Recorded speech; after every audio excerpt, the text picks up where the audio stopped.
Welcome to one of the greatest days in the history of football. Mini Cooper with us this morning. You are with Trade Live with IG. Come on. And come on, Scotland. Are we going to show it? Are we allowed to show it?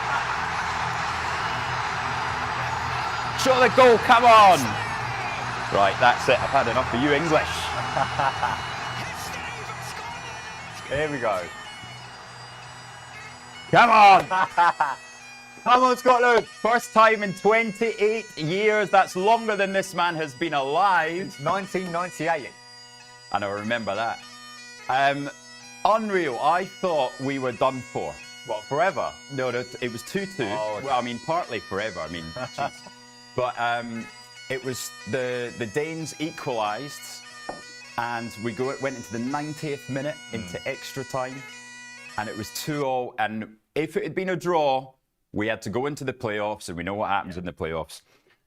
And we did it. Kieran Tierney, left footer, back of the net. That must have been wild. Crazy. I cannot imagine Glasgow last night. It must have just been bonkers. So, yeah, there we are. Absolutely unreal. And I tell you what I remember, so I was born in 1980. And so my father was manager of the Scottish youth team. Oh, wow. So he was actually a football manager. Yeah. So I grew up around Ali McCoist, Paul McStay. We used to go on the team buses with them. Yeah. And off to the training and all that. Yeah. And so my dad's now, or my late father, he's an honorary member of the Scottish Football Association. So I'm hoping that's going to help me get tickets. I don't know about that. Because You reckon it would? I tell you what, Sophie, Jimmy, Elise, this is me putting in my official application to have the whole month of June off because we are there in America. Book those flights. We're What are you on. going to be doing Trade Live with IG if you're off the whole of June? Step up to the plate, sir. And we got Phil as well. Phil will help out, surely. Yeah. So that's it. That's all the news today. I don't know if there's anything else going on. I am so lucky I was not at the pub last night because you never want to jinx it. You think, no, if I go to the pub and I just... That you're going to stay out. We're going to get beat. Yeah. And, well, no. It's as a Scot, as soon as we went 1-0 up, I thought, oh, no. With a bicycle kick in the 3rd minute, I thought they're going to equalise in the 87th minute.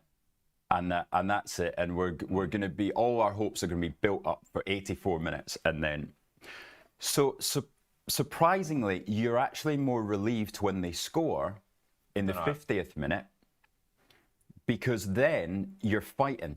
And we've had to fight for 800 years, remember, right? So ever since you guys used to come up over the border and pillage and raid our towns. Oh, don't say that. England and Scotland are like best friends now. They are now, but you built us the way that we are. We're fighters. Why are you saying you? It's not me. It wasn't me. Mate, listen to My yourself. granny's like a quarter Scottish, so... All right, okay. Yeah, Well, don't say that. and I have to say, producer Phil's actually Scottish as well. He was born also- in Scotland. Phil also said he was part Italian. And part Italian, yeah. But this morning he's Scottish. So, 55% Scottish, so he said. oh, monkey man, stealing our dreams already. He goes, don't worry, Rich, it won't be the whole of June, only the first 2 weeks. It's very true. It is June the 11th until June the 27th is the qualifying round. So I will be back on air on June 28th. Right, so we have a look at what's coming up apart from... Let's do it. At 8 a.m, we've got the bagpipes to open the London Stock Exchange this morning rather than a bell. And Luke's with me through to guess the charts. And then, what's going on? 8:15, we've got fast markets. We've got me and Ange. And then at 8:35, we have Apex Trading Live. So that's Rich and Pierce. And then at 9, we have the US pre-market again with Rich and Pierce. I like, we've called it Apex Trading Live now. Nice. That's the name we came up with for his company. I saw that on TikTok. Yeah. TikTok name. Oh, Apex you're Trading. following him then there now as well. There you go. Right, so good stuff. So Piers is in this morning, yes, to obviously to preview NVIDIA results. We'll talk a little bit about them. $1.25 is the EPS expected tonight. If you have to go off to work and you can't watch peers, then I'll give you an insight now. $1.25 and 54.7 billion. But as we go into overnight action, we'll get Mini Cooper's prediction on what those numbers have to be to get this market to find some stability. Overnight action.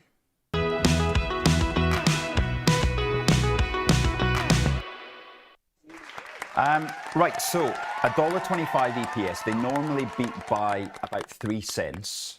Revenues of 54.7. Yeah. But the market has been so nervous going into it. Yeah. Do you think an inline number will be enough, or do they still have to beat?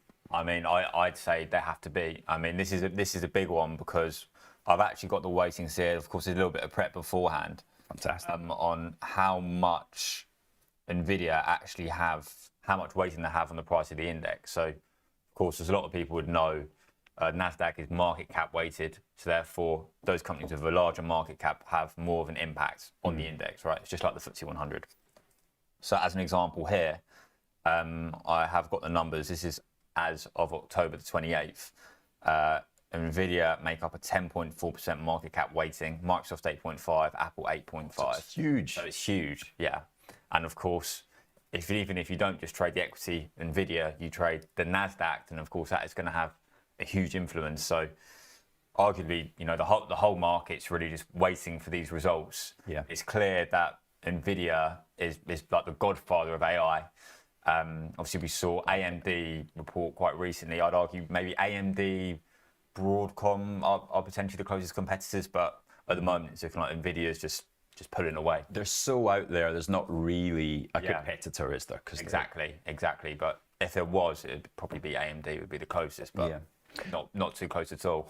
Okay, so let's do a morning poll then. What do you expect the revenues to be? So 54.74 expected. Do you think it's going to be, what do you think it's going to start? The numbers start with a 54, a 55, a 56, or 57? Yeah. It's interesting because I've got the Tasty Live article up and it shows NVIDIA options show an expected move of 14.79 points or about 7.7%. Yeah. So the question for the poll is, what do you expect NVIDIA quarterly revenues to be tonight? Will it be 54 billion, 55 point, 56 point, 57 point? Yeah. And if we can just pop that, my screen up there, we'll see what Minnie's talking about. There we go. Beautiful. There we go. Traders expect NVIDIA to post EPS of $1.25 on 54.74 billion in revenue. And a 7% expected move. Here we go. Yeah. These numbers are wrong because Tasty did put this out about 4 or 5 days ago. So, yeah, so ignore the numbers. But what's 7.7% from where the stock's trading now? Let's have a look. That's because what we're down at one. We've got our 24-hour markets now. Yeah, we do. We are down trading at NVIDIA 182. Maybe like $13. Yeah, $13. So 195. The expected move takes them up, or down to below 170. Yeah. Where we haven't seen them. For a long time. It's more interesting because, of course, the past few weeks we've come out and we've heard so many people say, "Oh, tech stocks overvalued." Like the Wall Street bankers came out, and we've had a lot of like what I call like jittery days recently. Yeah. So it'd be really, really interesting to see actually what happens here tonight after the close. Good, right. Of course, it's not the only thing going on in the market. Let's check the Asian overnight moves. How have they been?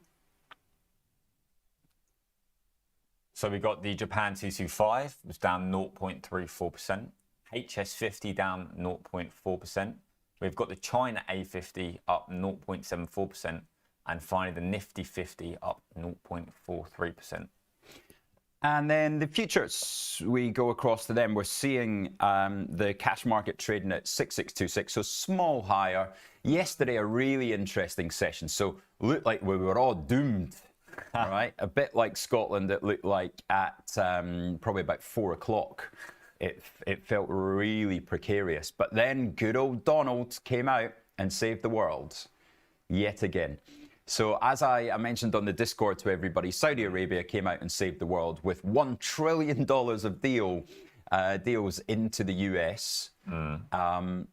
And it was, it just stabilized the market, and we rallied 66.10 to 66.40, in a very short period of time. And it managed to try and hold it into the last 15 minutes, and then we just dropped off. But yeah, MBS, the press conference wasn't even expected. Yeah, I didn't follow it myself due to the fact I was off desk the whole day yesterday, but I did do some reading on it, and of course, to prep for this. Where were you? I was in Leeds. Right. I had a client lunch where I went to an Italian restaurant called San Carlo's, had chicken and pepperoni pizza, and then had a fillet steak and chips for dinner. Got back at 10, came in, prepped for this, now I'm here. Went to a beautiful Italian, and you're sitting there and you think, oh, we'll have a nice pasta, a bit of lasagna, spaghetti carbonara. I can do all that at home though, and I'm a really good, I think I'm a good cook when it comes to pasta, but I can't really do a pizza because I haven't got a pizza oven, which of course does have a big impact. It's got to be like thin and crispy. I can't do that at home, hence why I normally get pizzas and not pastas in an Italian. Nice. Okay, and so that's my logic behind it. Chicken and pepperoni. Well, induja, chicken induja. Yeah, like proper traditional. Gonna make me hungry. Good stuff. And so that was successful, and then you got the train back down last night? Correct, from Leeds to King's Cross and then back home. Right. Yeah. Busy. What time did you get back? Yeah, it was around 10. Oh, yeah. Late night for us both then. I'm actually there tonight. I'm across King's Cross to have dinner with my Irish friends. So we're of course hoping that Ireland make the World Cup as well. If not, you'll be rubbing it in their face. And the rest of the British Isles. There's still a chance that everybody could qualify, as Barry O'Sullivan's in there. So yeah, good. Right. Monkey Man says, sound like a party at Mini Cooper's. You're the pasta chef. I don't know if you... Pasta chef? You just said that you're the best, better than a restaurant. I didn't say that. I said I like to think that I'm good at it. My signature dish would be like a spaghetti carbonara. Oh, that is? Yeah, I'm much better at that than like a bolognese. Yeah. Because you only put the egg on for a very short amount of time. Well, you've got to take it off the heat, because otherwise you scramble it. Yeah. See, he knows what he's talking about. Good. Right, the front page of the newspapers. Let's have a look. Now, the Times is just be careful out there, because it looks like these Chinese spies are coming for you. They could be anywhere, they could work with you, they could co-present with you. And, if they're offering large financial incentives, I think I actually got done on this. I think they've tried to recruit me. How? I won't say exactly how, because she might be watching, but I was at an event and was offered a considerable sum of money to go to Beijing and present, to teach people talk about financial investing. Markets and And I was thinking, that seems like a lot of money. So I said no. But I wonder now if it was trying to think. Well, so I'm in a bit of a shock here. What? I guess you don't know the story. So if we put the story back up. So Chinese spies are... No. I get that. But I just don't get they're targeting people in the UK. Okay. You might be next, Mini Cooper. I thought it would have been... I was a bit flabbergasted, because I thought it would have been people within the government who they would try and target to try and get government information. Well, that's what they want you to think. Rather than talking about like investments and things like that. Yeah, it could be anything. Okay. Yeah. I'm worried now. Right, so just be careful out there. If somebody comes up and offers you a big brown envelope, then watch yourself. Then in the business section, of course, it is that nervousness around the budget. Yeah, but on the 26th. We've been dealt a little bit of good news this morning, because the inflation number has come in slightly lower than expected, 3.6%. Oh, correct, 3.6%. Our friend's back. There's our friend's back. He is feeling. He's not happy, is he? On that previous month was 3.8%, so he's 2.2% month on month. He's obviously been long the Nasdaq the last few weeks, hasn't he? He's not lonely there. Exactly. So yeah, inflation number coming down to 3.6% in October, increasing the odds of a Christmas rate cut. Yeah, currently 4%.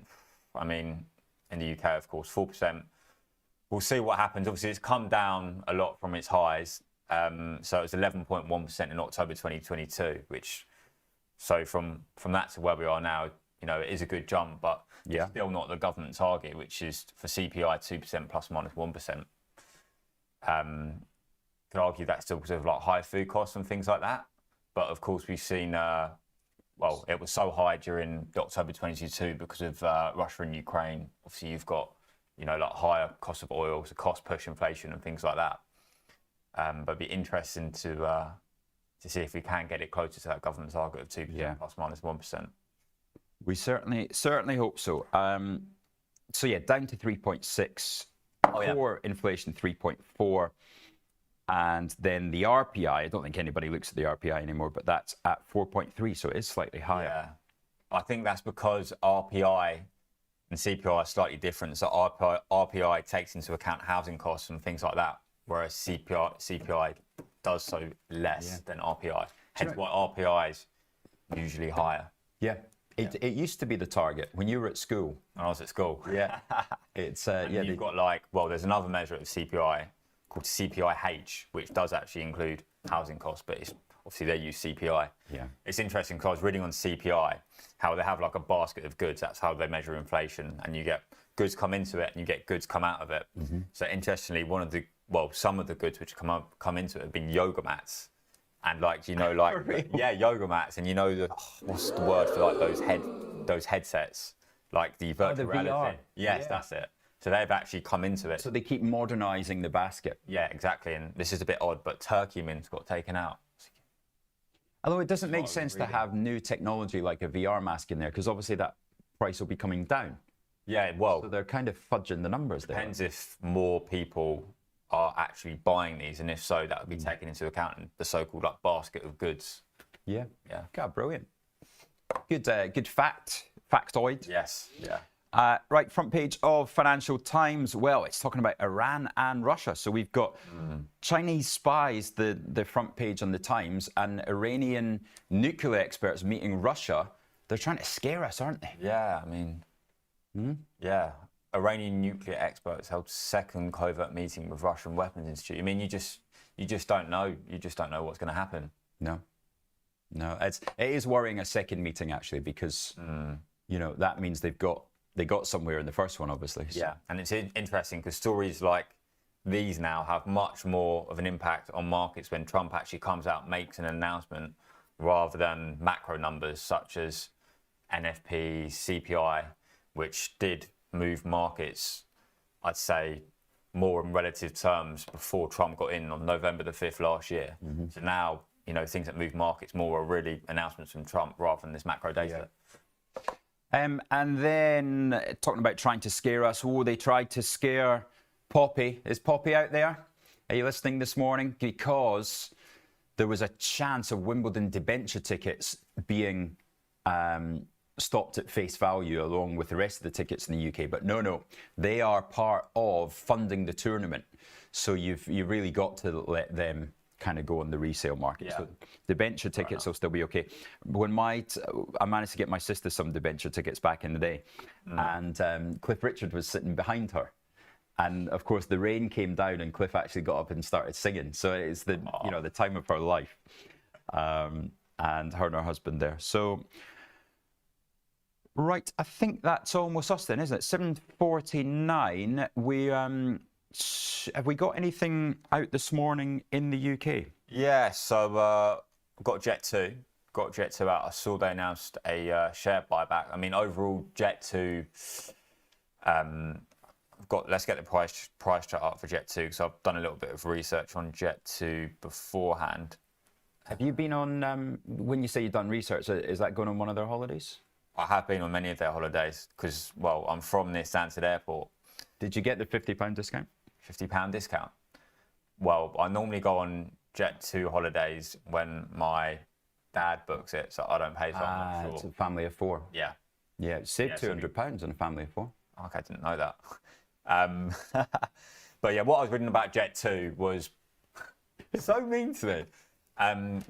That basically, I'm not sure the exact reason why this is, but people are actually booking holidays at later notice. Okay, so that is coming into play. Well, it's come into play earlier in the year, particularly when Jet2 have reported. Right. Because there's not as many bookings, which of course impacts their numbers. Yeah. What else have we got on Jet? So have a look at the chart there. So if we put that on mids, oh yeah, it's been. The thing is, horrible, it's not done too well as of late. But when you look at a competitor such as IAG, they've done much better. Obviously, IAG are bigger. They own British Airways as an example. Yeah. And particularly on airlines on margins, I'd argue that business class is the most profitable, whereas Jet2 just do the economy, right? So, whereas, yeah, this is a lot more of a comp, isn't it? Exactly. And that's almost identical. Exactly, yeah. So EasyJet, for those of you just listening, not watching, we're talking about EasyJet as a comp to Jet2. Share price move very similar there. And have we got a first look on Jet2? Let's have a look if there's anything out.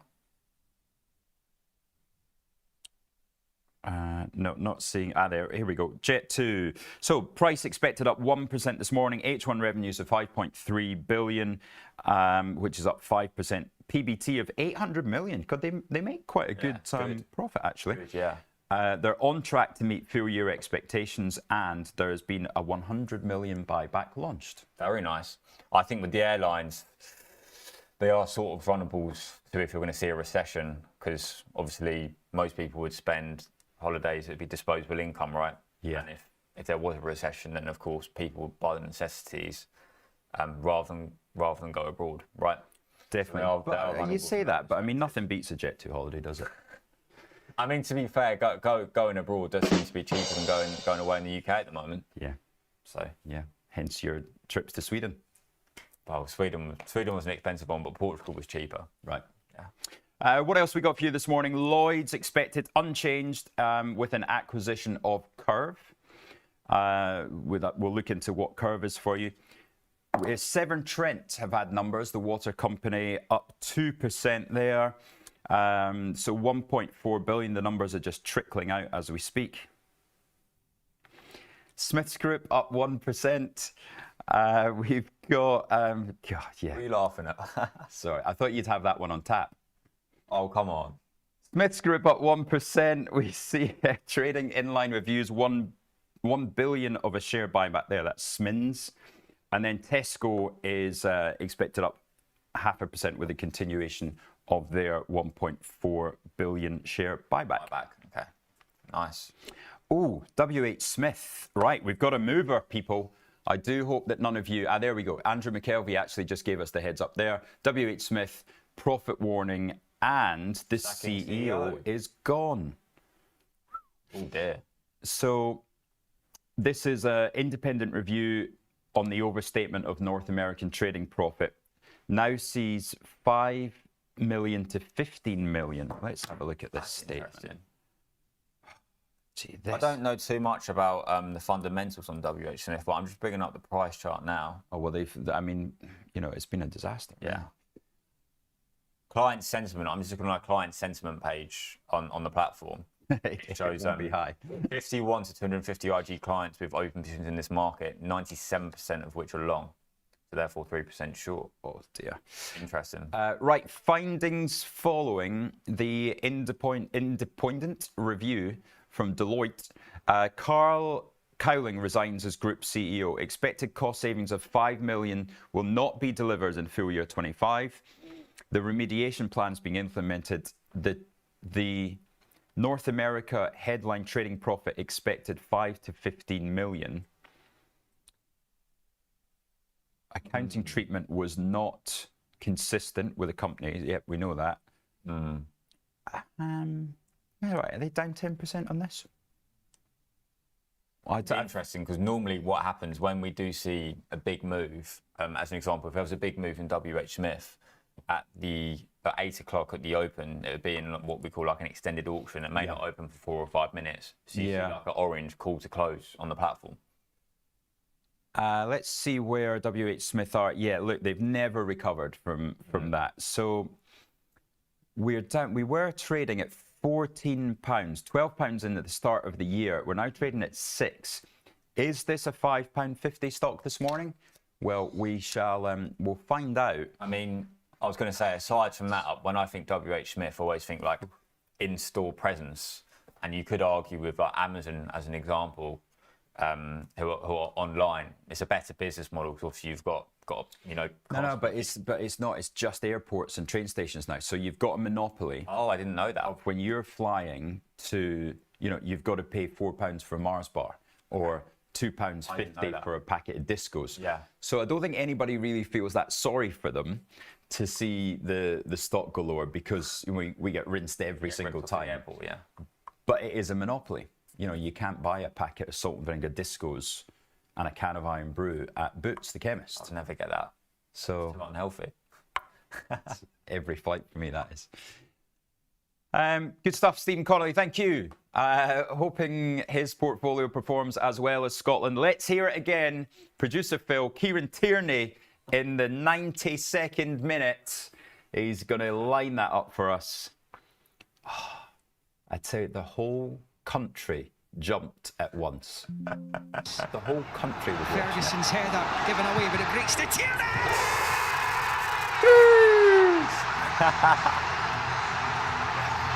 Unreal. The funniest post I've seen this morning is Ali McCoist is in Las Vegas at the moment. I have no idea why. But he had lost his voice and it was only like 8 o'clock at night.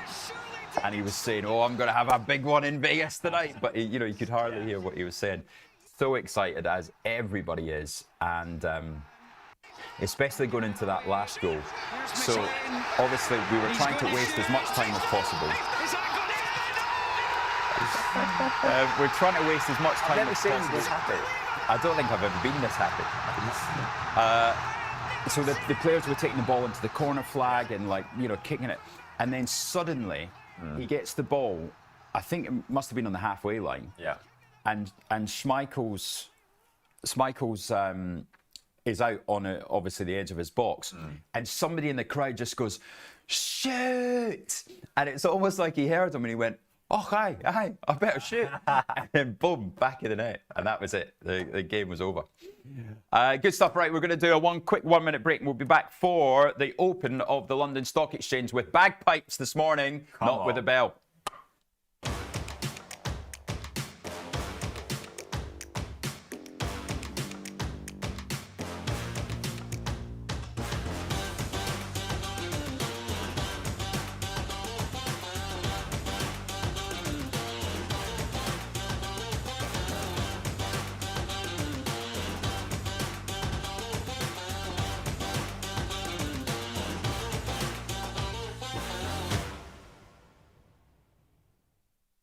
Do you like the sound of tax-free trading?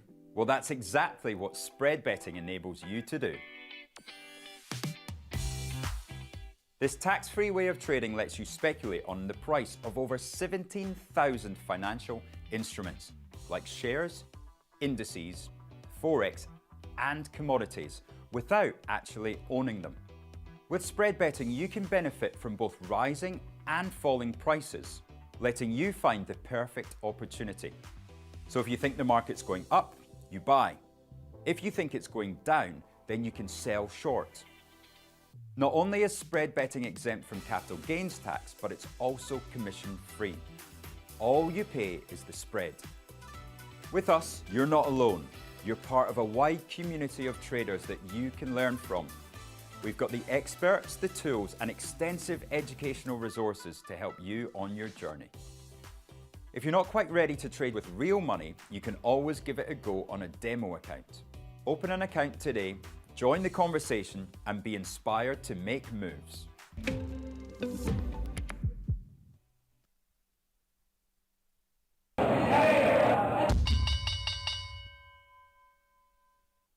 Right, straight in. We've got 15 seconds to the open. So we're watching WH Smith this morning, and we're watching the market generally. No bell this morning. Bagpipes. You got the bagpipes ready, people? 3, 2, 1, and open.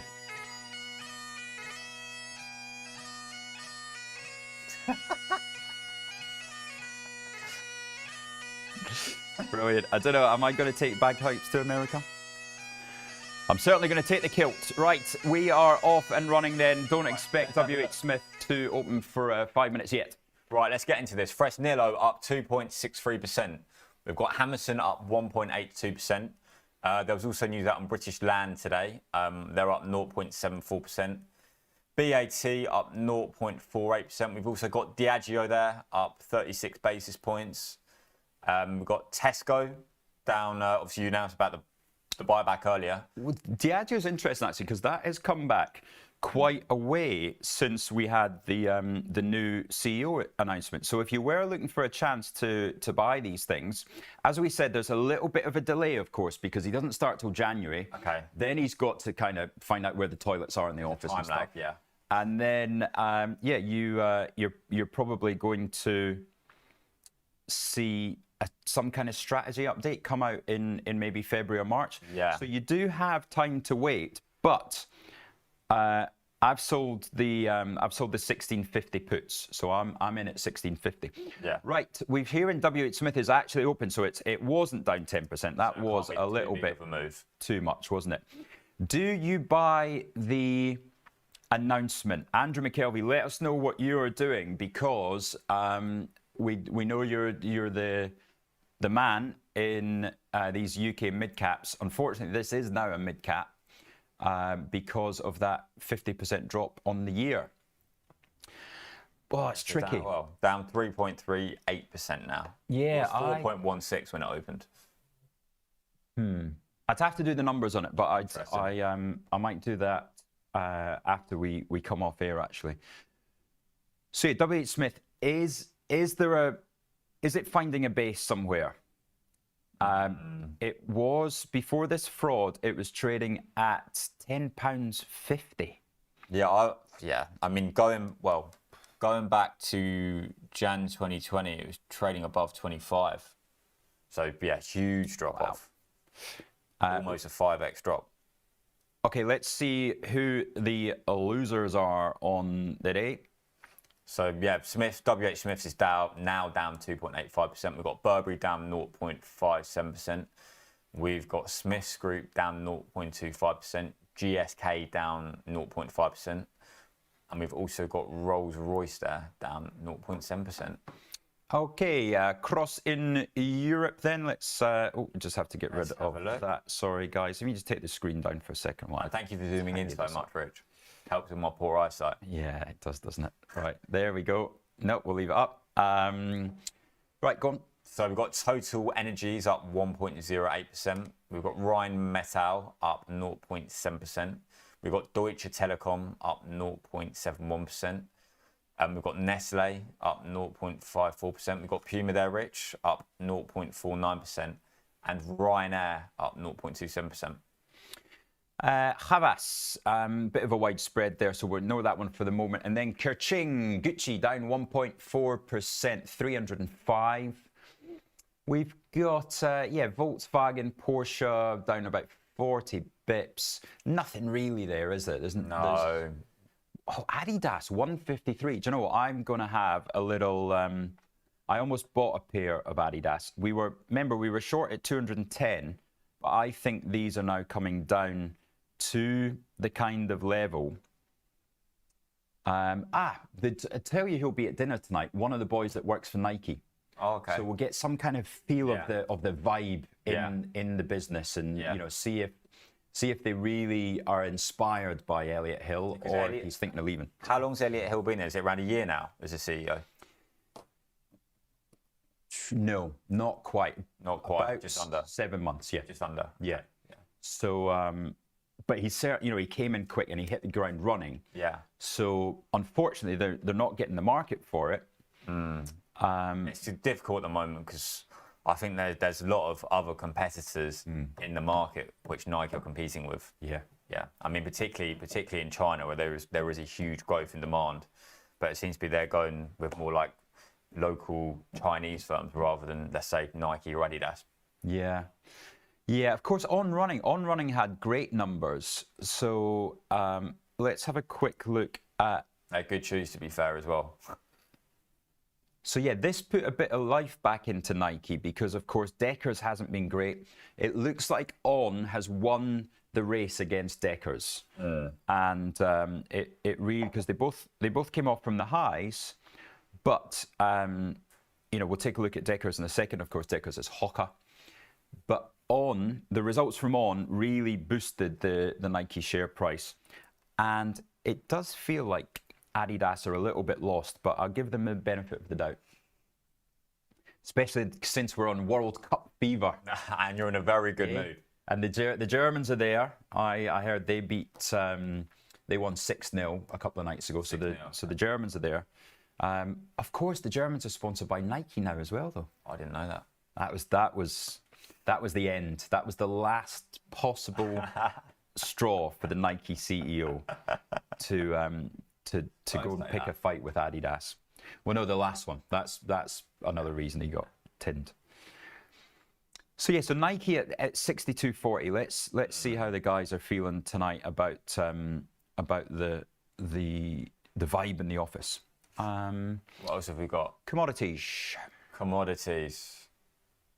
So we have got oil Brent crude down 0.59%. We've got silver up 1.27%. That's why Fresnel is so strong then. And we've got high grade copper up 0.14% and nat gas up 0.42%. And then the currencies, Mr. Cooper. So we got cable at 7 this morning when CPI came out. If you go on like the 1 minute chart, you would have seen how dropped off just very slightly. But currently cable's down 0.03%. We've got pound euro down 0.04%, Aussie dollar US dollar down 0.29%. So not too much volatility on those major FX pairs there.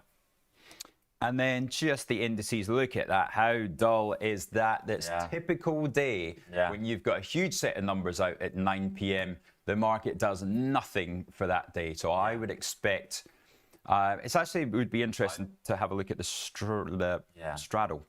I think it may be quite quiet today, as maybe people are just holding off a bit for the results for later. 60-point straddle, right, I'm going to have some of that as well. So we're going to sell what am I more worried about now? I'm probably more worried about it going down. So let's sell a 66.10 straddle in £10 a point. So I'm receiving 22 for the 66.10 puts, and then the 66.10 calls. Should we do that straight? No, 66.20. We'll sell 10 of those as well. So that is taking me in 54 points overall. So $540. And the thinking is that the market does nothing into 9 p.m. and then it has a big move one way or the other. So yeah, let's see how that goes for me. Just done it in small size there, so it's not a high conviction trade. It's just dip your toe in the water. Can we talk about crypto a bit? Let's do it. Yeah. What are you talk about Bitcoin? So yeah, Bitcoin's come off lately. As you can see there, was below 90 the other day. Come off from its highs of $126,000. But it's an interesting one because, you know, as we've seen in the past, we see Bitcoin in cycles, but now we've actually got institutional adoption. So you could argue, would there be these huge pullbacks like we've seen in the past? True. Because when Trump got in, so what's that? Well, November the 5th last year, we saw this institutional adoption. Price then was around low 60s. So it'd be interesting to see if we did actually ever get back there, because before there wasn't so much institutional adoption at all. True. Yeah. Well, what are your thoughts on it?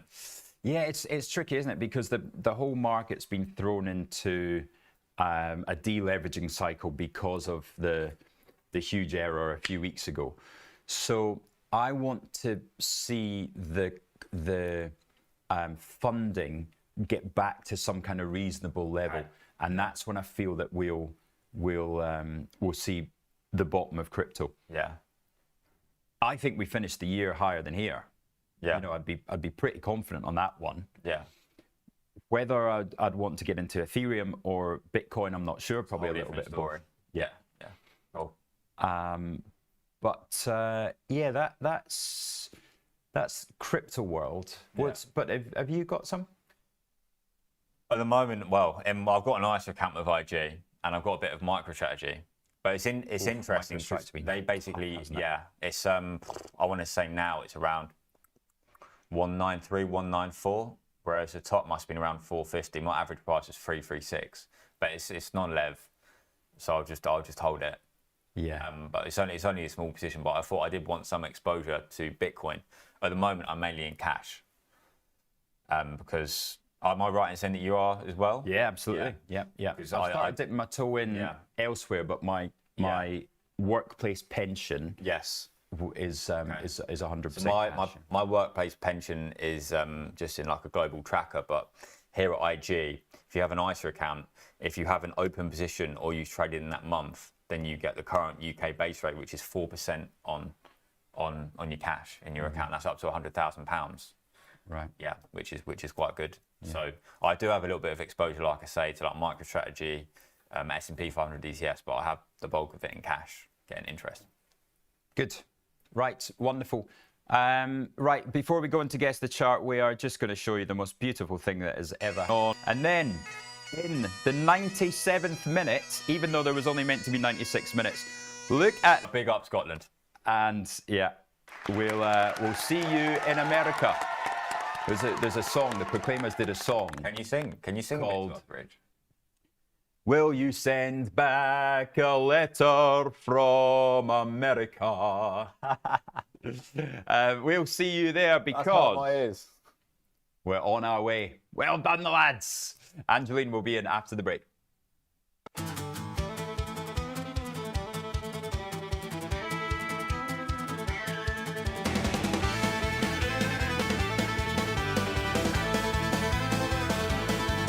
Well, the footsie's dancing in the morning light. Shots on the screen and the game's in sight. Axel's got a trade, says it's looking hot, but Rich is clicking faster than a scatter shot. Haynes lanes in, says, hold on, boys. I've got questions, don't make no noise. Producer Phil says, here's the next slice. And please remember, not financial advice. Guess the chart, let the fiddle cry. Is it shell or rose? Will it soar or die? Trading live with IG, we're riding high. Phil's trying hard just to trick your eye.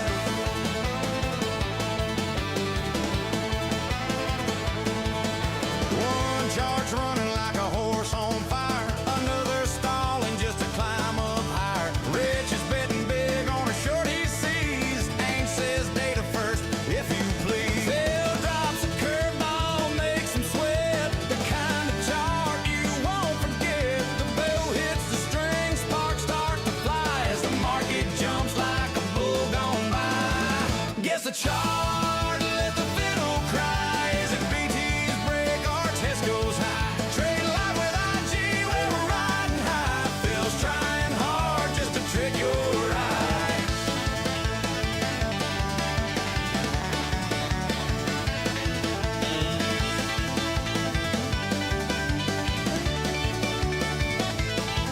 One fiddle's blazing, the other's fast. Just like a chart when it breaks at last. Hands on the keys, eyes on the prize, while they're guessing that chart neath London skies. Guess the chart, let the fiddle cry. Is it gold or steel? Will it pass us by? Trade live with IG, we're riding high. Phil's trying hard just to trick your eye. Yeah, the song plays on and the guesses roll. The market's got a mind and it takes its toll. From the city lights to the country night, we're guessing that chart till the morning light.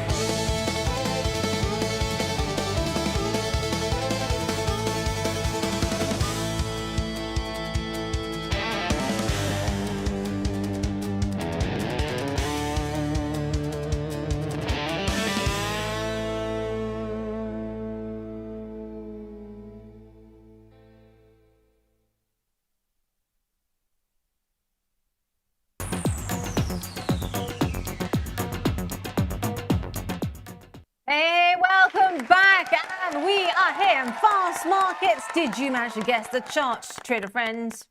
Should we give them a clue? Yeah. They're reporting tonight. Come on, people. There's still time. They are reporting tonight. Right. Whilst they're Well, getting. Look what Hamish has said. Hamish has got it. Hamish There we has go. got it. There we go. Very quick. Let's have a look at the chart because Palo Alto has had such a wild ride. But have a look at that whilst we are cranking up the expectations there. Big night, right? Not just Palo Alto, NVIDIA as well. Yeah, so we've got Palo Alto, obviously NVIDIA being the main one. We've also got Target reporting as well. Yeah, so, well, Palo Alto the past year have done pretty well. Obviously, very big cybersecurity firm. You could argue that going forward, cybersecurity is going to be a key market. Obviously, lately we've seen, we've seen many cyber attacks as an example, M&S being one of them. So Jaguar Land Rover. and Jaguar. And, you know, it's not a quick recovery. It takes a long time to actually recover. So really, firms should be investing in, like, you know, top-notch cybersecurity so this doesn't happen. Because, yeah, not only that, can damage reputation as well. Palo Alto, looking at the chart here, one that I am keeping an eye on because I'm waiting for it to break out above the 100 EMA and bounce off that and head higher. At the moment, it's looking like it's in a consolidation phase. So for those of you looking to get in, I'm going to draw this out for you. I am looking for it to break out of this area here. And I want to see price action at least above my health check, which is the 20 to 50, 100, and of course the 200 as well. Palo Alto, just a reminder, earnings per share of approximately 89 cents for Q1 is what the expectation is. And then revenue is expected to reach $2.46 billion US. Let's talk about Target. Let's talk about shopping, Target. people, because we are. I'm not into shopping. Are you into shopping? It I know depends. Luke If it's for me, not for like my family. I don't want to go around. I've been around with my mum and my nan before shopping. Oh God, it's a nightmare. You could not pay me to go It's a into nightmare. a shop. You could not pay me to go into a shop. I'd I rather do like clothes shopping though. be doing something myself. else. Right, Target. I've Yeah. got a good article here from Tasty Live. So like we said, Target are going to report. They're going to report before the open. So unlike NVIDIA, which is going to be after the close. Analyst consensus estimates called for EPS of $1.71 and revenue for Target of $24.3 billion US. I was going to say, can we bring up the? Yeah, here we are. Got the price charts. I do indeed, and it is finding a base at around 84.29 there. So it's down 35% year to date. Yeah, and no surprise there because, you know, Target has had a tough time. They are the lower end. We talk about lower end, higher end, and the K-shaped recovery. Much of the US, if you look at the data, more and more people are who are spending are in the higher income group. Yes, yeah. And so the lower income group, which Target is exposed to, have not been faring so well. They're still, you know, looking relatively resilient, but you know, I want to see more strength coming back in discretionary. So recently, you know, on the back of this, what Target have actually done is they've actually leaned into price cuts for 3,000 everyday items. To try and actually win back the traffic. And they're also putting a particular emphasis on cutting prices in their discretionary categories amid this tough consumer backdrop. Yeah. I mean, this is the problem for all retailers in the US. They are having to put a lot of own brands, cheaper brands on their shelves to try and keep that end coming back. And we saw that, didn't we, trader friends? Those of you who like trading retail, investing in retail, we saw Home Depot out with their earnings. Let's have a look at the shares there as well. Home Depot, similar to Target, has seen a drop in its shares since September. I don't know too much about Home Depot. Are they very similar to Target? And no. Have you ever been to a B&Q? I've been to a B&Q, yeah. Okay, think about B&Q, but on steroids. So that's what Home Depot are like. Yeah. Okay. So think about the biggest B&Q you've been to. Yeah. and times 10, the size. I remember going in B&Q when I was young with a brother and sister just playing hide and seek the whole time. Really? Yeah, yeah. I go in to look for a chop saw. He goes in to play hide and seek. Brilliant. Home Depot sales down. Weak housing. And also some analysts out there saying that it was also weather that was better than usual. Okay. Because people were heading out, doing fun things, you know, rather than staying back and getting those bigger jobs done. Yeah, yeah. So Home Depot is where you go to if you want to remodel or renovate. Many of you I know are maturing, you're looking to move, so clearly quite a bit of renovation coming up. And we also know that Home Depot itself has said that fewer storms, so this is to do with the weather again, fewer storms have meant less emergency fixes. Okay. So yeah, that is the other one. Of course, the big one, drum roll. Everyone, I've already got my menu set up for an NVIDIA night. Adam Luz, if you're watching, Adam tends to stay up as well and trades this. And we compare notes in the run-up because we look at all sorts of things, including oscillators and, of course, the VIX as well. And not forgetting the Fear and Greed Index. Have you looked at this recently?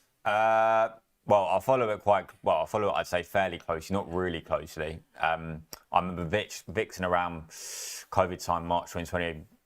I think it got to its highest ever, was around 80 points. Obviously, nowhere near that level now, but we did see it. We have seen it over the past few days rising. Right? Yeah, thank you, people, because yesterday it was close to 8. Yeah, because this VIX. The VIX on our platform is related to the S&P 500, so it uses, well, the VIX is priced basically using out-of-the-money option contracts. So you've got like the VIX, that'll be on the S&P 500, and then you've also got like the EU Volatility Index. I mean, looking at this, I mean, it is creeping higher, but we are nowhere near the heady highs seen during tariff tantrum. Start of April. Yeah. So just bear in mind, but I have noticed that the CNN Fear and Greed Index has been swaying to and fro quite frenetically. It was 8 at one point, and then I was expecting to drop further. Then it went to 11, then it went back. Yeah. It's quite a number of swings there. Away from numbers. Good morning, Neil. Angela, love it. I don't like shopping except for DIY stores and car showrooms. That's right. That is right, exactly it. And I don't stay long. I always know what I want to buy. I don't get what's fun about the DIY stores? I do a lot of DIY. Okay. Yes, not just a pretty face here. I have a lot of tools. Makita is my favorite brand. There is no Home Depot in Galicia. Good grief. Thank God for Galicia is all I can say. Yes, do the nice walks, don't go to DIY shops. Speaking of which, let's have a look at something we talked about earlier. Have you and Rich checked on WH Smith? Yeah, so you called this out earlier? Yeah, so obviously we thought there was going to be extended auction. There wasn't. It opened around -4.5%, and then after 5-6 minutes it was down around 2.8.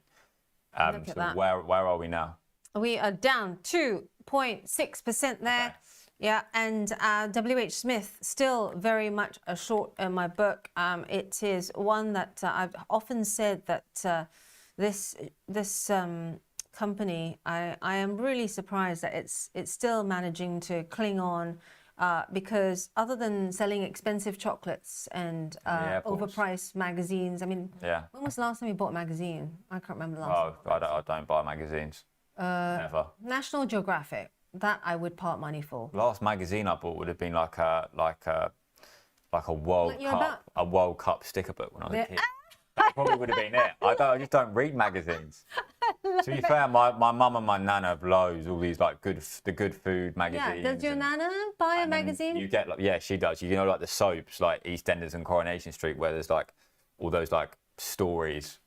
Like she reads them, but it's of no interest to myself. My goodness me. Talking about that, where does your nana shop? Sainsbury's, Tesco? Yeah, where does she shop? Market? Well, my granddad normally goes shopping. He goes Sainsbury's or Aldi. Aldi's got good nuts. And then my nan sometimes goes M&S because she likes the microwave meals from there. They always used to be 3 for £7. I don't know what they are now. Made probably more expensive. Yes, I think those days are over, darling. Yeah, you get like you get good pasta meals there. Right, we got Ocado down 7%. So clearly that is wise because you're Nana and you're Pop not going to Ocado. This is quite a big move, people. I'm going to show you the daily chart there to show you that move because that move lower by 3% comes on top of Tuesday's 17% slide on the Kroger setback. The other one that is still moving after you talked about it, you know, perhaps maybe they heard you, is Jet2. Jet2 is still down more than 4% there. You're going on holiday soon, aren't you? I've got nothing planned. Oh, I thought you were going to go on holiday soon, which is why Rich was talking about, you know, you get better price for 4. No, I've got nothing planned. I was saying how I often, because Jet2 have like a big hub at Stansted Airport, so I'm from near there. Hence, I used to fly a lot with Jet2, like a European destination or somewhere like that. Okay, well, you might get a good deal if you took a look at Scandinavia and also, are you familiar with Scandic Hotels Group? Rondog might be. I'm not, no, yeah, Rondog probably would be. I went to Sweden, must have been like 4 weeks ago, 5 weeks ago. I stayed in Airbnb because I send Airbnbs now. Did you like it? Did you like Sweden? Oh yeah, I loved it. It was really, really good. Well, Scandic Hotels Group, if you're looking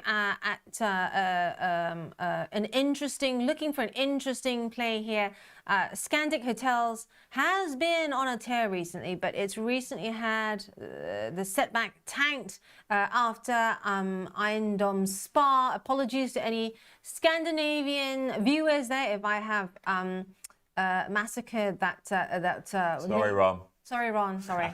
I have been to Sweden, but yes, Eindom Spa has sold shares in the company, and Scandic is now on track for its worst day since October 2022.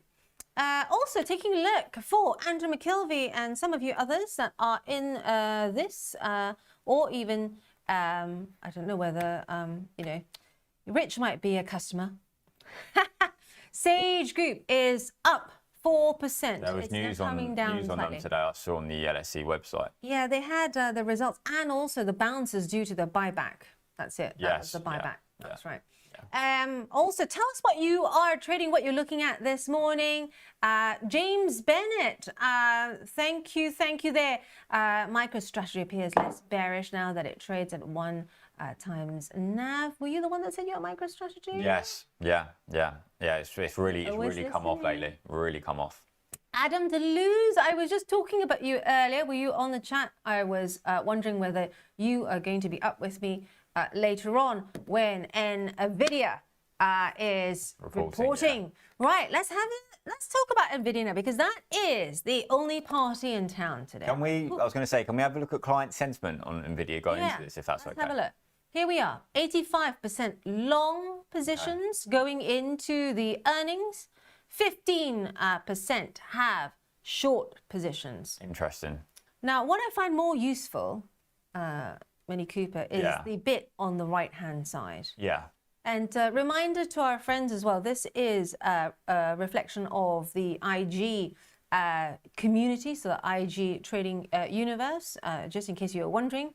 Last hour, 73% buys. Today, 55% buys. I think on that, there's going to be a lot less trading activity in NVIDIA now than there will be in the afternoon session. The reason being is because, of course, it's 8:30, so spreads on NVIDIA in the market are wider. When you get to the main session, so between 2:30 and 9, you'll see those spreads reduce. So essentially, it costs less to speculate on whether NVIDIA is going to go up or down. So I think we see a lot more increased activity, because like we often trade over the phone, particularly if clients want to do a large position in the pre-market. Okay, and you can just see the spread is so much wider. So it does cost more And so therefore, by hearing what you're saying, that means you become busier once the cash open? Or is there a busy period for you? Is there a sweet spot? I'd say the busy period just after UK Open, probably around 8, and then we're normally quite busy in the afternoon. Yeah, so once the US main session opens at 2:30. Now, what's also interesting for those of you that are going to be like Adam Deleuze and myself, slightly stressed out this evening watching it, because we do this every year. Adam's always online when there's NVIDIA results waiting in the wings after the markets close. Just a reiteration of why you need to have your gloves on, people. It's not just what's expected, which is, I'm sure you've covered it already, $1.25 or $54.9 billion in sales. This, if they reach it, would be a 56% year-over-year increase. But remember, I'm sure you've also noticed recently, the market wants it to be stellar. Not just good, not just a meet, but stellar. Yeah. A proper beat, yeah. Yeah. And I was just checking on the options side of things as well before coming on. Options implying a 7%. So it's around $13. Move, that's right. Either way. So just be aware of that. Make sure you've got your gloves on. You're aware that it could swing either way. Right. So we've got just a quick calculation here. That would be around $320 billion swing in the company's Very value. big swing. Very big. Eye-watering. Huge. Yeah. Think huge. Right. So we got peers coming up next. So any questions, do put them on ask@ig.com or slam them here and we will get them asked. Thank you so much, Luke. No worries. And good luck for tonight, trader friends. Yeah, good luck for tonight. Make sure you are all tanked up, got your coffee next to you, and all your screens ready so you're not fumbling about. We will see you later in the day. Hello, I'm Axel Rudolph, Senior Technical Analyst at IG and Fellow of the Society of Technical Analysts with over 30 years experience in trading the financial markets. Every Monday I break down a carefully selected trade setup live in my Trade of the Week. Whether you're new to trading or have years of experience, Trade of the Week will help you to generate powerful trade ideas and execute them with precision using stop losses and profit targets. So if you're looking to enhance your skills and boost your confidence in the markets, join me every Monday for my Trade of the Week live on Trade Live with IG.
Do you like the sound of tax-free trading? Well, that's exactly what spread betting enables you to do. This tax-free way of trading lets you speculate on the price of over 17,000 financial instruments, like shares, indices, forex, and commodities, without actually owning them. With spread betting, you can benefit from both rising and falling prices, letting you find the perfect opportunity. So if you think the market's going up, you buy. If you think it's going down, then you can sell short. Not only is spread betting exempt from capital gains tax, but it's also commission free. All you pay is the spread. With us, you're not alone. You're part of a wide community of traders that you can learn from. We've got the experts, the tools, and extensive educational resources to help you on your journey. If you're not quite ready to trade with real money, you can always give it a go on a demo account. Open an account today, join the conversation, and be inspired to make moves.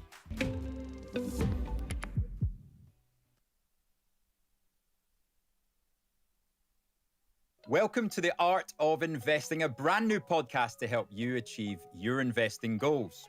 Join me, Rich McDonald, and my co-hosts, Mark Spice Holden and Chris CJ Fellingham, every Friday when we bring you updates from the markets and insights from our combined 100 years of investing experience.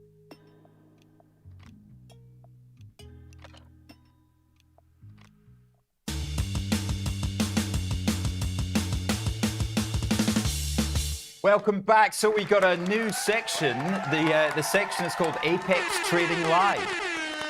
Feels good, man. What a name. Are you inspired? I am, yeah. Great. Yeah. So we got the Apex Army in the house. Good morning to you all. We got more people on TikTok and we're ready to go because it is potentially the biggest day of the year in tech with NVIDIA numbers tonight. However, all the fun started last night after market. What happened in Plug Power? Yeah, well, let's talk about Plug Power just quickly. It's a good learning experience for those who don't understand what happens with convertible bonds, CBs. Listen, I've talked about this name a lot, and we've made it clear at every single turn that it's spicy as hell, and that's exactly what's going on here. So it's actually really interesting. In the last 3 days, in the last week, they announced this. Last week, they announced that they did a $275 million joint venture, if you will, with the Department of Energy in New York to build out a hydrogen plant, which is for data centers, which was a huge buzzword. Plug Power getting into the data center game, right? Yeah. Then on Tuesday, Monday, 2 days ago, they confirmed that they were actually pulling out of that contract. It's still very confusing. But the thing that happened last night, after market, it's always after market when companies issue stock and CBs, they issued a $275 million, I forget the exact number, CB, convertible bond. Now, you might ask, why does that mean the stock gets hammered? Three things going on here. First of all, Plug Power is a very, very volatile stock with lots of haters. And it's got a history of raising money, mostly through dilution. The warrant dilution was the most recent thing that happened a few months ago. Okay. And then last night, although convertible bonds are not dilutive as such, they have an embedded call option, of course, which means that you have to. So let's just explain that. So I need to borrow money. Right, yeah. I'm broke. Yeah. You're going to lend me money. Yep. And I'm going to issue a certificate that allows you either for me to pay you back or convert into shares in me. God forbid. Yeah. So it operates like any other bond, but it converts into stock and therefore has an embedded call option on the company's stock, which means hedge funds have to hedge that and it's hedging the delta, because when it moves into the options universe, if you're long call option, you're a long delta, therefore you have to short the stock to hedge your delta. And listen, one of my very smart... So there's massive sellers in the market today. The people that are buying the converts also sell stock. And that's the basic... And quite frankly, it's been acting very poorly for the last 3 or 4 trading days, which probably implies that people knew that this was coming. Yeah. So bottom line is the plug is collapsing after. I sold some of my position yesterday when it was, so it took it down to a tiny position, which is kind of irrelevant to the book, thank God. I'll have a look at it later. I'll probably buy some once it settles down a bit later. But the focus today is very much not on Plug Power. It's on the big boys. It's on the big stuff that moves the index. And of course, it's with NVIDIA tonight after market. Can we talk about that? Let's talk about that. What else? I mean, you've got very little else to say. I've got nothing else to talk about. So, listen, this is the big. This is this company, this stock, has slowly but surely become the most important stock in the world. It has been for the last year or so at least. And it moves indexes, and more importantly, it moves the entire sentiment surrounding the ecosystem of AI. Now, this is a very interesting moment for them to be reporting. We all know the numbers are going to be good. How good? We'll see. Are they going to beat and raise very high expectations? We'll see. Chart off, guys. Has there been a very small pullback in expectations into tonight based on all the stuff that's building in AI, which the circular funding, the CapEx, the CDS blowouts and the likes of Oracle and Meta. There's lots of question marks being asked, lots of questions being asked about the hyperscalers. Of course, the depreciation of the chips. Jensen Huang's going to have a grilling. Usually Jensen Huang is a relatively humble, nice guy, but he's become very, very punchy, he's a human being, so it's no surprise based on the amount of money that he's making and power that he's got. But it didn't work for Sam Altman, and it didn't work. No. The more aggressive CEOs are being recently, then they're getting whipped. Well, this is the Alex thing. Karp being the other. Yeah, listen, and Alex Karp is just so confident. It's unbelievable. And he's got a lot of questions to answer about the valuation of his company. But tonight, Jensen's going to be grilled on the depreciation of his chips. He has openly mocked other people for the time frame of their depreciation. Yeah. So the analysts, who are quite unusually right now, the analysts are always just long, just trying to do everything to suck up to these guys. This is going to be a quarter where questions are being asked. I mean, yesterday we saw a very rare downgrade from Rothschild Redburn on Amazon and Microsoft, right? Based on the fact that the costs of these, the costs, so like if they compared it to Cloud 1.0, right? The costs per unit of CapEx are significantly higher in order to actually deploy these GPUs. So the whole subject of AI CapEx and the circular funding is under question, as is the depreciation of the chips. Lots of big questions to be asked tonight. So this is the analyst on NVIDIA, right? So this isn't the Microsoft one. On NVIDIA, still with their huge price targets, 225, 250, 250, and the overall expectation is 243. To have 34% upside on a $4.8 trillion market cap is insane. It is insane, and it is also, there comes a moment, and this moment is kind of upon us now, where you see the analysts climb on top of each other and you start seeing upgrades for no reason whatsoever beyond the fact that the price action has changed. We saw it in Palantir. We saw it on Friday, we saw Morgan Stanley come out with a note when Micron was parabolic, RSI like 83, and they came out with a note saying, this is our top pick. They didn't mention it 200% lower. They mention it there. For me, that's just listen, Micron probably is going to be okay. I think the memory trade's got further to go, but that's the moment we're at. I mean, that's a slightly different situation, but. Okay, so Jensen tonight, so expectations, EPS 125, revenues 54.74. We know he will beat them both, right? Well, we assume so because the complacency we've got with this company is off the charts. But let's assume that he does beat them both. Is that going to be enough? Look what happened to Palantir when they beat them both. What does he need them? So normally it's about a 3 cents beat, isn't it? So if you're less than 128 on EPS, that's not going to be taken well. If the revenue doesn't start with a 55, that's not going to be taken well. But we think the numbers will be good. As you say, you might get a pop on the actual number, but it's in the conference call where it's going to be the focus. Yeah, listen, NVIDIA's obviously de-risked a little bit over the last few days, so I wouldn't be surprised to see a bit of a pop. But then tonight will be the conference. The conference call is always important, but tonight in particular. And and the derivatives trading off NVIDIA. I mean, obviously Palantir being the number one. I've talked about it for God knows how long.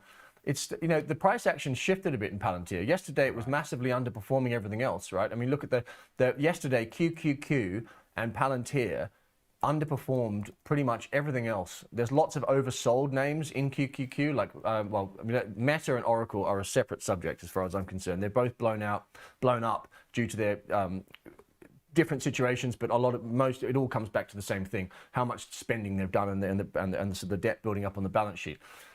Since numbers, I mean, look at that. Yeah, right. So it's come off a lot. Yeah. This stock is it's unloved. The momentum's dead. The interest is gone. Yeah. And there's quite a flip as well in the retail universe. I speak to a lot of them. It's actually quite interesting to see how many people have gone from. Because a lot of people have never done this before, right? So they're just playing with charts and all the whatever's being spun to them. Technicals. When the price action changes, people have a think about what's going on. This is close to a sort of a technical breakdown-ish, right? And it's going to be interesting. The way I see this, right? If NVIDIA smash it across the board and manage to convince us that the depreciation's okay and the capex is okay, they might go up 3, 4, 5%. And these might go up 2 or 3 in sympathy, but then you can sell it again. Because that's the moment. The market's had enough for the time being of this. Yeah. This bottom line here is the 100-day moving average. Yeah. So if everything goes well tonight, you'd expect them to get up to that. So that is 173, as you say, 3%, 4%. Yeah. So I mean that makes sense. And listen, the way I'm going into it is I've got a book of about $9 million, and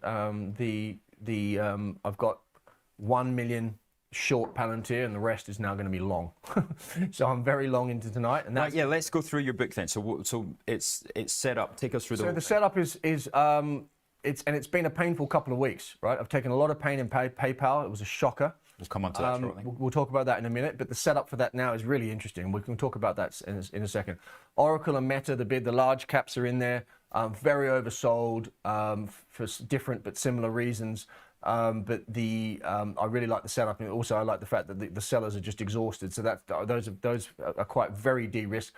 Meta was really good yesterday. Meta held up really nicely yesterday, as did Oracle.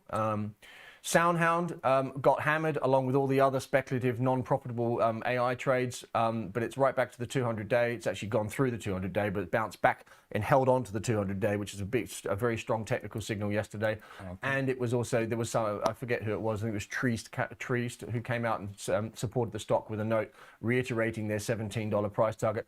I know this company very well. It's very... because it's the first time you've actually mentioned it on this show. So I know I haven't. I mentioned it months ago when it broke out from 10, it went up to 21. But then I haven't touched it until just the other day. So give people a quick So synopsis. these guys they're an old company. They've been around for a very long time. They specialize in AI voice assistants, which is obviously very dominant in. They've got quite a diversified portfolio, very heavy in cars for obvious reasons, because everyone needs to be having AI voice assistants within the car. Restaurants, healthcare systems. They've got a huge new contract in France. They're growing very fast. They had quarter-on-quarter, year-on-year revenues were up 120%, and they are. But they moved 1 penny away from making a profit. So they're not like. So what separates these guys from a lot of the other speculative high growth? They're quite expensive, but they're growing fast and they're getting closer to turning a profit. Yeah. They're not losing loads of money every quarter. They're not having problems with their balance sheet. So they are speculative and unprofitable, but they are a good company, and they are in quite a good spot. And technically speaking, they're completely oversold. So do they have a moat? Is there a competitor? There are there's a few other players in the space, but so yes and no. The moat that they have is the fact that they've been around for a long time, and they have a much larger customer list. And listen, if you listen to what the CEO is saying, he's being, he's got the wind in his sails, because he can the momentum he has in the business is quite extraordinary.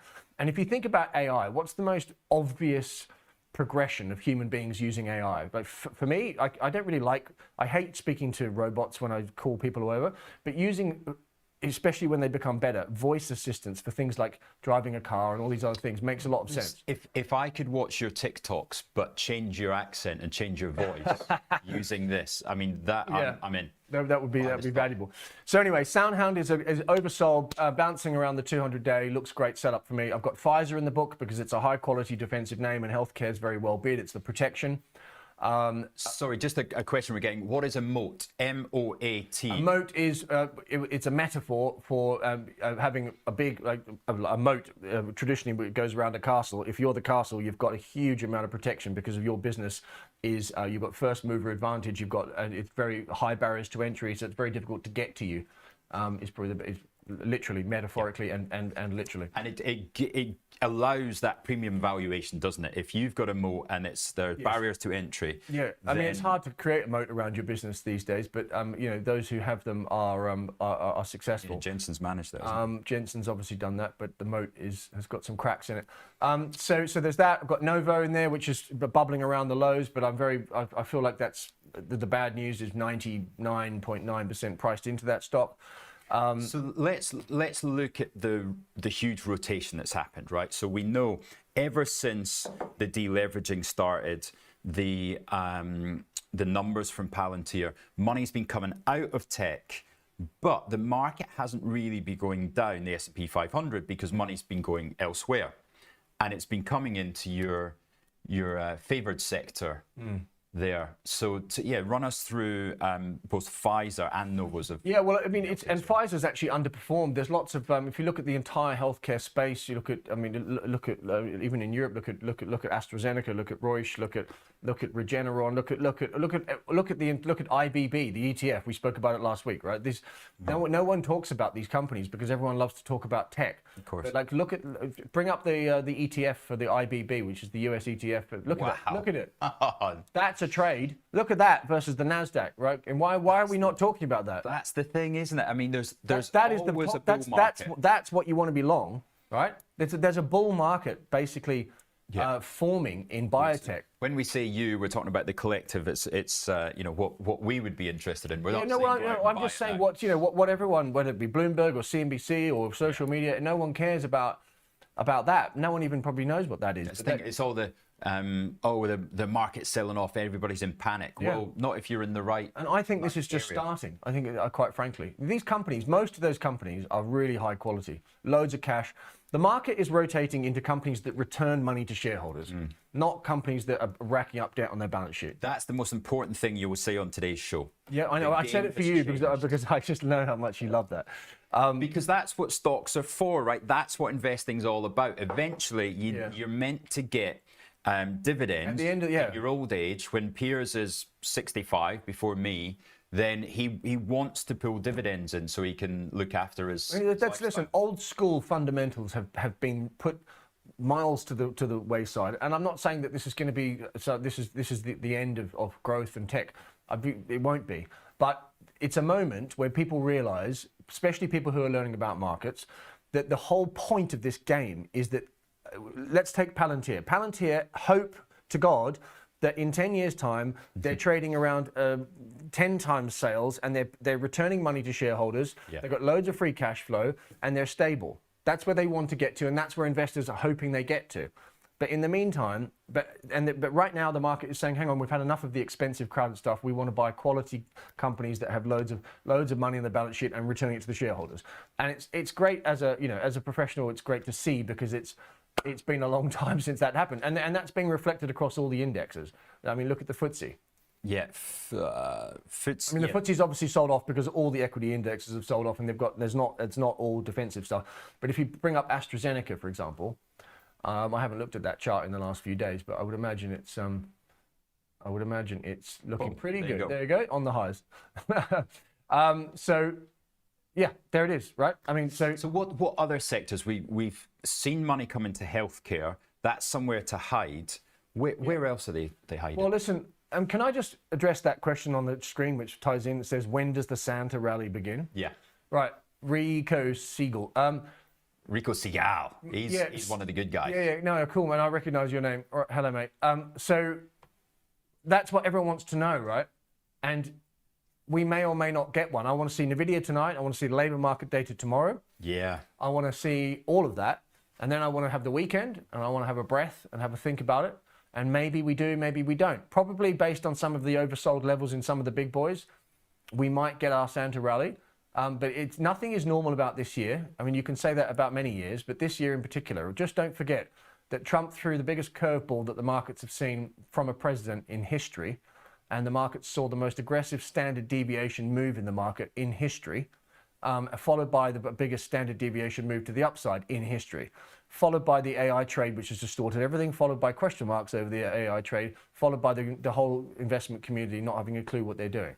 It's a very, very complicated puzzle. And if we sell off, I've said this all along, the only way we get a Santa rally is by having a sell-off. We're having a sell-off. I wouldn't mind a bit more. I wouldn't mind one more flush out, but we may get it, we might not get it. But I would say if you want a Santa rally that holds into Christmas, I would say you need a little bit more selling. Just to explain, and sorry, I've got on screen. So the two lines there, you saw we went through the 50-day moving average, right, which is the line in the middle, straight down to that 100-day moving average, right? That's what the market is, that's how it's choosing levels. Now, what is a Santa rally? Well, the Santa rally does have a reason behind it. And the reason behind it is, at this time of year, everybody goes, we know what 2025 earnings are going to be. So we'll actually start looking to next year. And analysts forget about the 2025 numbers in their model and they go 2026, 27, 28. So you're taking out 25 number and you're putting in a 28 number.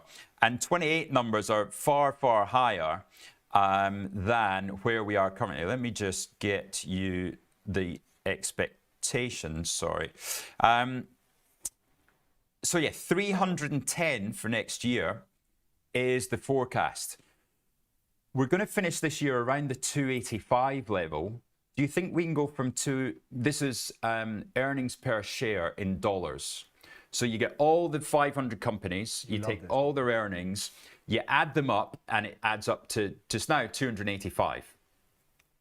At the moment, you're dividing 6,700 by 285.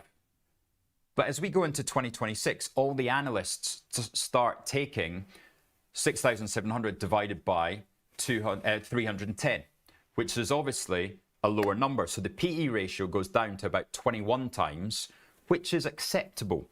So the market doesn't suddenly look overbought. It doesn't look expensive. And that's why you get a Santa rally, because it's at this time of year that earnings price forecasts go higher. And that's purely a calendar effect. So you get people buying into December. Yeah, and listen, a textbook Santa rally starts pretty much at the beginning of December. It creeps up on you, and then if everything else goes, so if we don't have a macro blow up, between now and then, yeah, and we don't have a blow up in the AI world, those are the two variables, and the market can get to the beginning of December, especially if it's had another bit of a sell-off, then it will, I would imagine, and then because the last week, if there's nothing else to worry about, unlike 2018, for example, when it collapsed like 5% just before Christmas Day, if there is nothing to worry about, by the time we get to those last 2 weeks, it just volatility grinds down.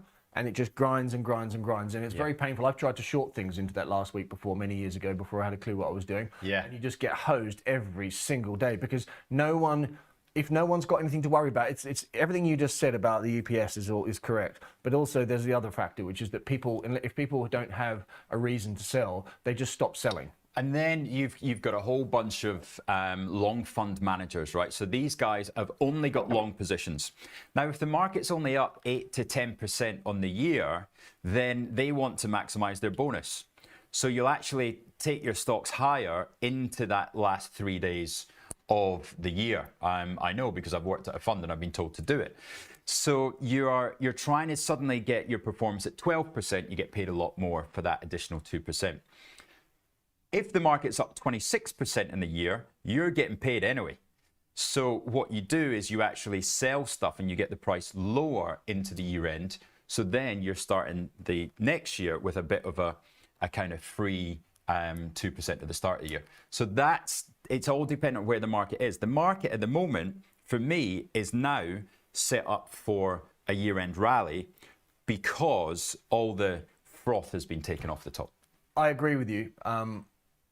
And I agree with you. I still want to see what happens over the next 48 hours. It's the first time you've ever said that. And you tried so hard to find there a reason not to think you're agreeing. We actually agree quite a lot these days. So I do agree with you. I want to see what happens over the next 48 hours. Yeah. I hope I agree. What I would love nothing more than to leave Oracle and Meta and PayPal and my other things and just let them ride. Nothing would give me greater pleasure. So let's talk about PayPal. So PayPal is a fascinating situation because it has been hammered. It was trading at 79.80 on the back. It spiked up to 80 actually. When that was the OpenAI news, right? I was long before that happened, right? Because it was a sort of a deep value company, dead and forgotten, trading within a range. And I quite like what they're doing with agentic AI, and they did an update with regard to letting their small businesses be able to access their own marketing networks. They've done a whole bunch of new stuff. What are they doing with agentic AI? Because I'd missed that. Well, agentic AI is obviously next gen AI, whereby these instead of being prompted, they think for themselves ultimately. Yeah. And it's in the payments network. It's very. This is why OpenAI are working with them and let them be the sole payment platform on their network. Listen, something. Okay, first of all, this is also, you've got to remember, it's not a massive part of their business, but it's definitely a key part of their business, is crypto. This and Block, previously known as Square, obviously entered the crypto game a long time ago. Crypto, it's an emotional, subjective game, right? There's certain stocks that trade with crypto: Robinhood, PayPal, Square, Block. And so some of that, and if you look at crypto, it's been hammered. So that's got a lot to do with what's going on with the price action here. In fact, I would be, now that I think about everything that's gone on, and I've been trying to scratch my head as to what's going on with PayPal, I reckon it's probably as much as 60, 70%. Exactly. Yeah. So that's how ridiculous this is, by the way, and that's why it's such an opportunity. It's traded with crypto, and that's fair enough. That's the way it works. Coinbase same. There we go. Look, every single crypto player in the world, it's the same stuff. And but PayPal are not a crypto play. Let's remember that. They trade emotionally with them in sympathy. Yeah. But that's why the stock's been hit. And so and it didn't have the massive rally that Robin. It's quite funny because I tell everyone who speaks to me that I don't trade crypto, and I don't, because I can't value it. But here I am, long a company that trades on crypto. But they're so oversold and they're so undervalued that I think that this is going to have an almighty rally at some point. Do you know what? I actually look at it. Agree with you. Well, it's desperate. In agreement. It's desperate. It's literally a sitting duck, this company. So I'm going to buy. Here we go. We're going to buy it live. We're going to buy it live on the IG platform. $60.90. I'm buying 150 shares because we. So anyone who can't see what Rich is doing, he's buying PayPal on the IG platform. Are you buying it are you buying calls, or what are you doing? No, 150 shares. 150 shares, done. 60.90. So sizing wise, I position sizing. Yeah, I agree with Piers here, but tonight is obviously a big event. If NVIDIA disappoints, the market will go down and these things will be below 60. But then I've only dealt in about a third of my total size that I want to get to in this stock, and therefore I'll wait. And if they come out with good numbers tonight, I'll be happy paying 61.60 for another 150. And by the way, guys, that's exactly how it's done from a professional, right? You buy, you work out where you are, your conviction levels, how much more it can potentially go down, and you buy a piece and another piece and maybe another piece, and you average in to your position. Producer Phil just offering you a coffee. Do you want a coffee? Good. Thanks, that's good. Right, if you're on the TikTok and you're wondering where this other voice is, because we've only got it on Piers today, you can join us live on YouTube. On YouTube, we are Trade Live with IG. If you're on the platform, we got 198 viewers. We've never had 198. We've never had 200. Two more viewers, and we'll get 200 people. Give us a subscribe. This is now a weekly event. It might even be more soon. And so give us a subscribe to the Trade Live with IG channel on YouTube. About to hit 200, Piers. Well done. Exciting. Nice one, mate. What haven't we covered? What haven't we covered? Well, not. I mean, listen. To be honest, we can talk about Oracle. Oracle. I mean, we covered that last week, but I think we should probably just talk about. Listen, Oracle has got a lot of media attention because of their debt, right? I mean, the FT came out with this article saying that the $310 billion deal they did with OpenAI is actually now negative. The debt value is now negative 74 million. For those of you, to make this less complicated, Oracle have raised. They did a debt issuance to pay for all their stuff. 18 billion. 28 billion. 28, sorry. 28 billion. Back in months ago. Listen, first of all, this company has had an enormous rally. Second of all, those who got really bullish about Oracle when it had its huge explosion to the upside were not paying attention to the balance sheet at all. Yeah, and you did say it at the time. Shortly after that, JP Morgan highlighted it by downgrading their debt. Shortly after that, the CDS blew out, and shortly after that, the rest is history. But the CDS only moved about 120 basis points. It's trading like junk, and it's not junk, right? Oracle are still. The CD. People are talking about the CDS as if the actual company is in dire straits. It was trading like that. It's not. No, it's not. I mean, listen, the balance sheet is. The thing is the market is not used to these big tech companies having problems on their balance sheet. Yeah. Okay. We spent a decade. With the reason why Mag 7 is Mag 7 and the way they outperformed everything for that entire decade is because they've got superior margins, superior products, cross-border recession-proof products. They've got superior management, and they've got superior balance sheets. Yeah. And that is now no longer the case.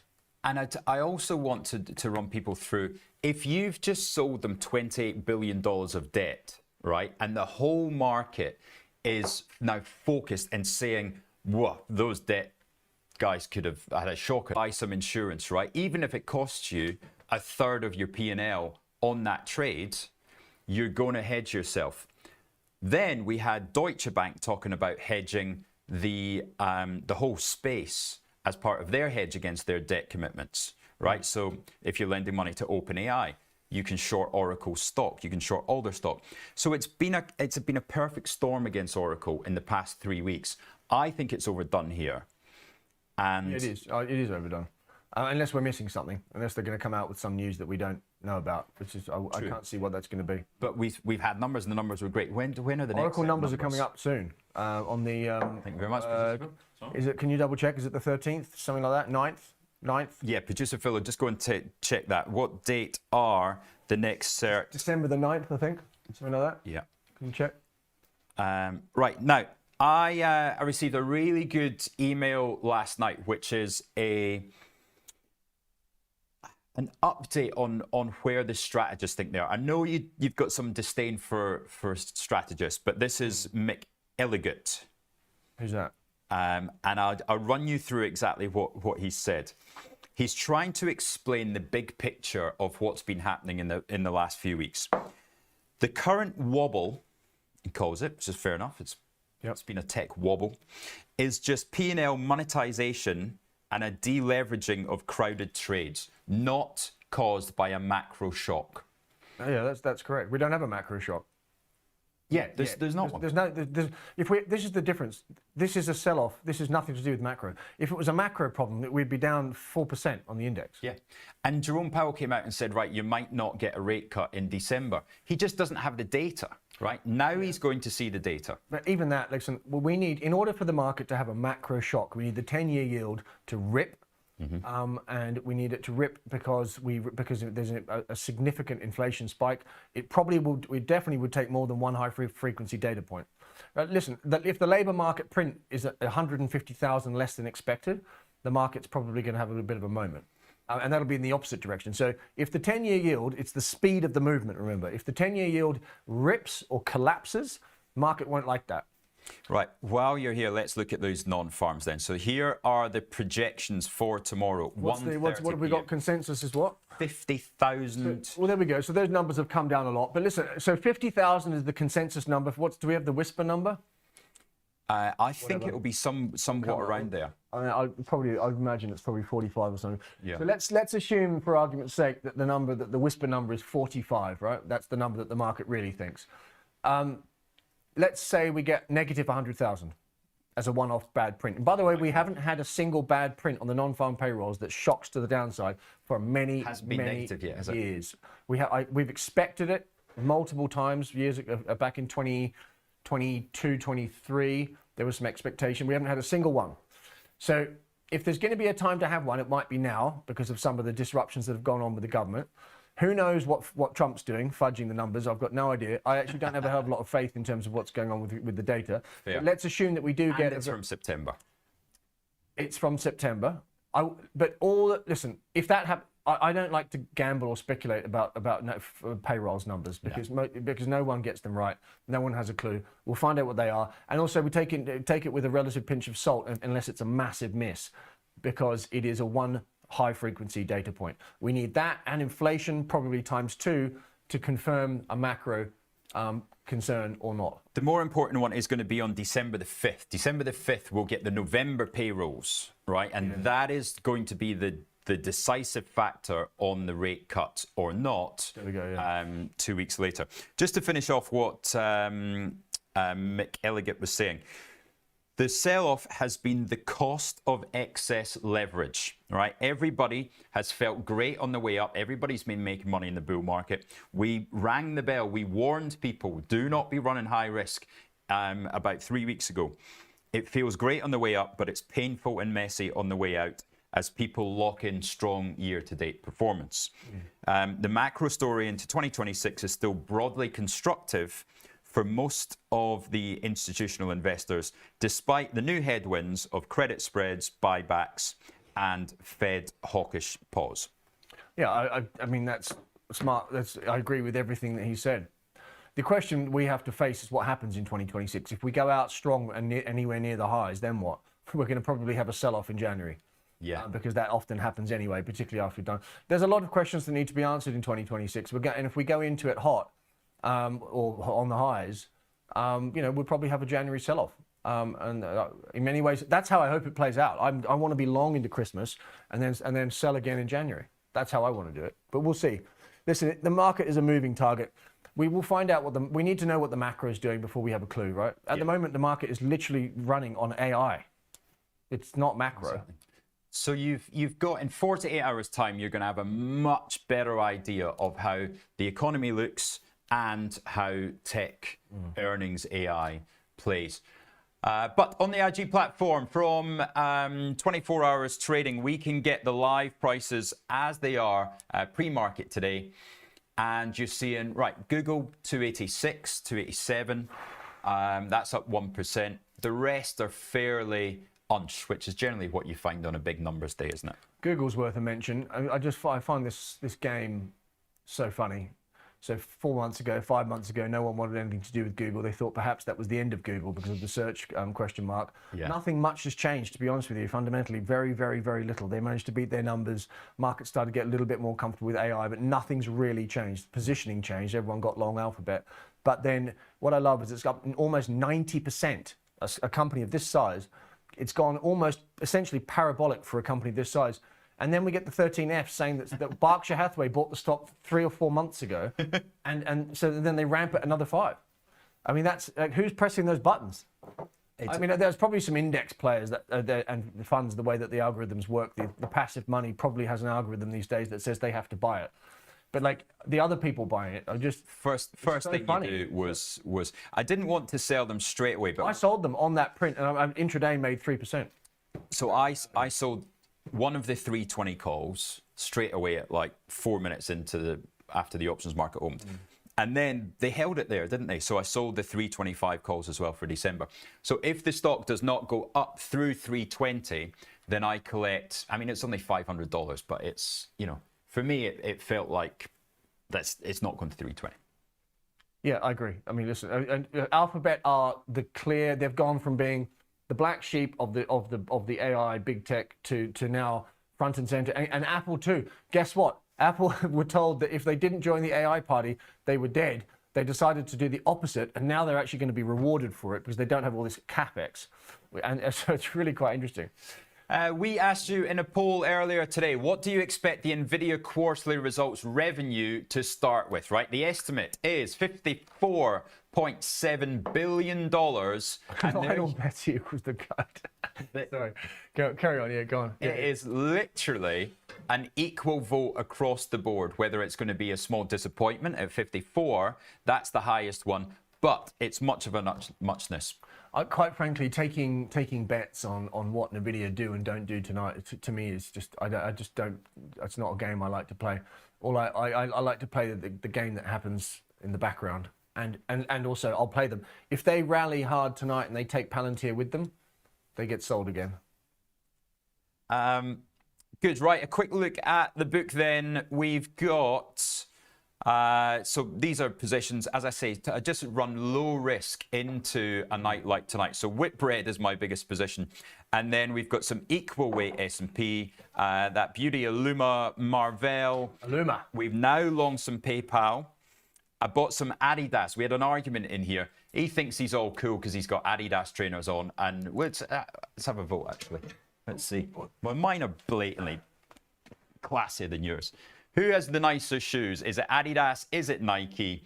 And that's going to be a last-minute poll that we will run right here. So get the poll up. Are you an Adidas person or are you a Nike person? I just bought some Adidas today. I think they're slightly oversold. So defines our entire personality and relationship.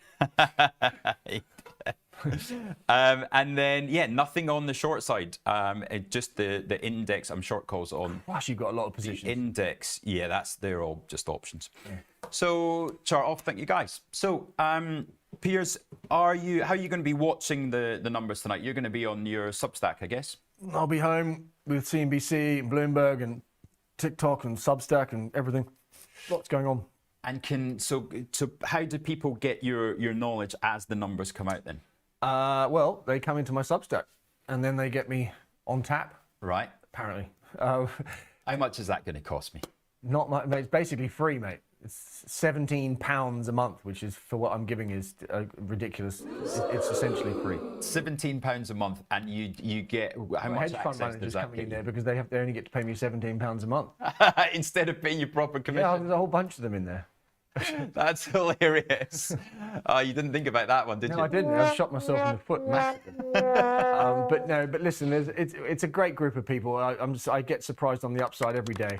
You know, I thought that trying to get a group of retail people, but everyone is smart and hungry and funny and great. And anyone who's not, we had one bloke who spent 2 minutes in the chat and got immediately ejected Yeah. the other day, mainly just by the Apex army. They just destroyed him, and then I got Jacob to kick him out. Yeah.